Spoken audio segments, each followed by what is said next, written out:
کہ دنیا میں ہاتھ سے کچھ چلا جائے گا کہ اس کی پرواہ نہیں ہے. اور دوسرے لالچ میں نہیں آتے مخلصین، کیونکہ لالچ میں وہ آتے ہیں جو اللہ کے غیر کے لیے عمل کرتے ہیں، جو عمل کرتے ہیں اللہ کے غیر کے لیے وہ لالچی ہوتے ہیں. منافقین لالچی ہوتے تھے، منافقے میں لالچ ہے، انصار میں لالچ نہیں تھا. آپ نے فتح مکہ کے موقع پر انصار کو کچھ نہیں دیا. میری بات یاد رکھنا، پرانا ہونے کی علامت یہ ہے، پرانا ہونے کی علامت یہ ہے کہ پرانوں کے اندر کوئی مطالبہ نہیں ہوگا، کوئی مطالبہ نہیں ہوگا. پرانا اس کو کہتے ہیں جس کے اندر جس کو کوئی مطالبہ نہ ہو. آپ نے فتح مکہ کے موقع پر سارا مال مہاجرین کو دیا، انصار کو ایک درہم بھی نہیں دیا. انصار کو آپ نے کچھ نہیں دیا، ایک درہم بھی نہیں. بعض مشرکین کو 100 اونٹ دے دیے، بعض مشرکین کو 100 اونٹ ایک آدمی کو. انصار کو کچھ نہیں دیا، انصار کو کچھ نہیں دیا، کیونکہ آزمائش ہوتی ہے مخلصین کی، منافقین کی آزمائش بھی نہیں ہوتی، کیونکہ آزمائش ان کی ہوتی ہے کہ دلوں میں ایمان ہوتا ہے. جن کے دل ایمان سے خالی ہیں وہ آزمائش، ان کی آزمائش نہیں ہوتی. کیونکہ آپ جانتے ہیں کہ امتحان اس کا ہوتا ہے جس نے کچھ سیکھا ہے، جاہلوں کا امتحان نہیں ہوتا، جاہلوں کا امتحان نہیں ہوتا، جاہلوں کا امتحان نہیں ہوتا. کہ امتحان ہوتا ہے صرف ایمان والوں کا، علم والوں کا. ایمان کے امتحان ہوتا ہے صرف ایمان والوں کا، کہ اللہ رب العزت امتحان ایمان والوں کا لیتے ہیں، امتحان ایمان والوں کا لیتے ہیں. تو میں نے عرض کیا کہ منافقین میں لالچ ہوتا ہے، اس لیے وہ اپنے مطالبے کرتے ہیں. ہمارا مطالبہ یہ ہے، ہمارا مطالبہ یہ ہے. انصار نے کوئی مطالبہ نہیں کیا. تو میں نے عرض کیا کہ 2 چیزیں آتی ہیں اس راستے میں، خوف اور لالچ. پرانے وہ ہوتے ہیں جو ڈرتے تو یوں نہیں کہ جان اللہ کے لیے ہے، اور لالچ میں یوں نہیں آتے کہ دنیا کے طالب نہیں ہے، دنیا کے طالب نہیں ہے. لالچ سے یوں محفوظ ہوتے ہیں کہ دنیا کے طالب نہیں ہیں. حضرت حذیفہ نے فرمایا کہ انت وذاک، جو تیرا دل چاہے وہ کر، جان حاضر ہے، لیکن اپنا دین نہیں چھوڑوں گا، اپنا دین نہیں چھوڑوں گا. بادشاہ نے کہا ان کے سامنے 2 قیدیوں کو آگ میں جلاؤ، دیگ میں ڈالو. کھولتے ہوئے پانی میں 2 مسلمانوں کو جلایا گیا. انہوں نے دیکھ لیا، یہ روئے. بادشاہ سمجھا اب گھبرا گئے. بادشاہ نے کہا اب بھی نصرانی ہو جاؤ. فرمایا کہ میرے رونے کی وجہ یہ دیگ میں جلنا نہیں ہے، میرے رونے کی وجہ یہ ہے کہ ایک جان اللہ کو پیش کرتے ہوئے شرم آتی ہے. اللہ کو ایک جان پیش کرتے شرم آتی ہے. کاش میرے پاس میرے بدن کے بالوں کے بقدر جانیں ہوتی، ایک ایک کر کے اللہ کے لیے قربان کرتا. یہ جواب دیا. بادشاہ مایوس ہو گیا کہ جس کے نزدیک ساری بادشاہت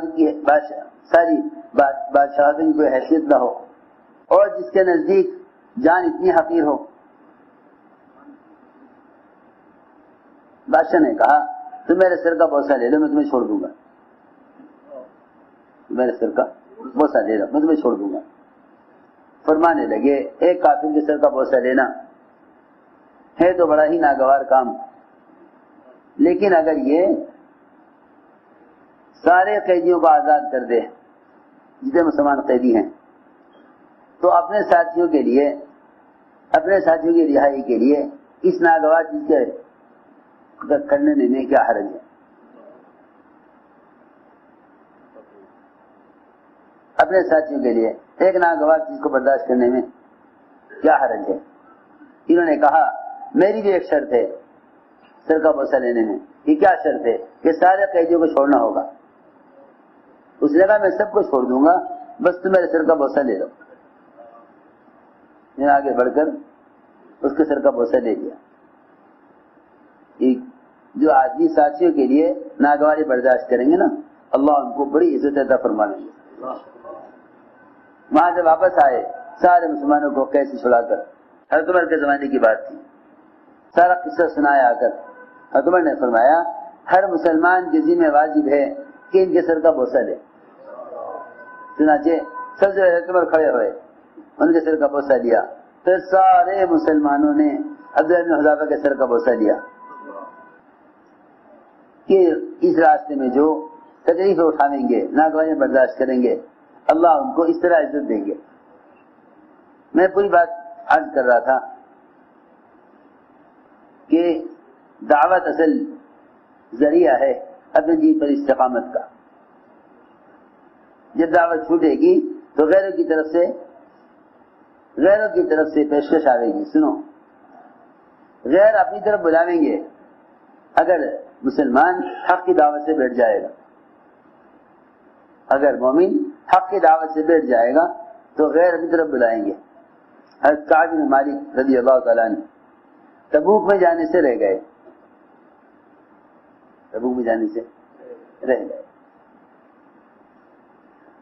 نہ جانے کے ارادے سے نہیں, بلکہ جانے کے ارادے کے باوجود رہ گئے.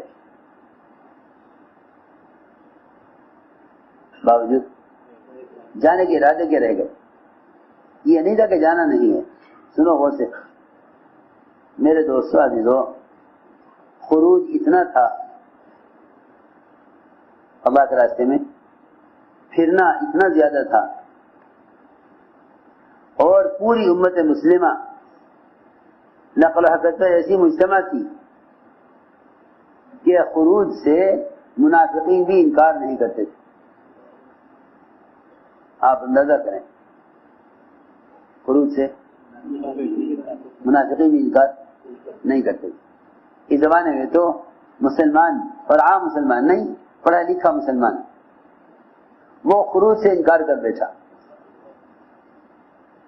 کون؟ پڑھا لکھا مسلمان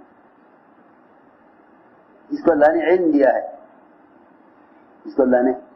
دیا ہے, وہ خروج سے انکار کر بیٹھا.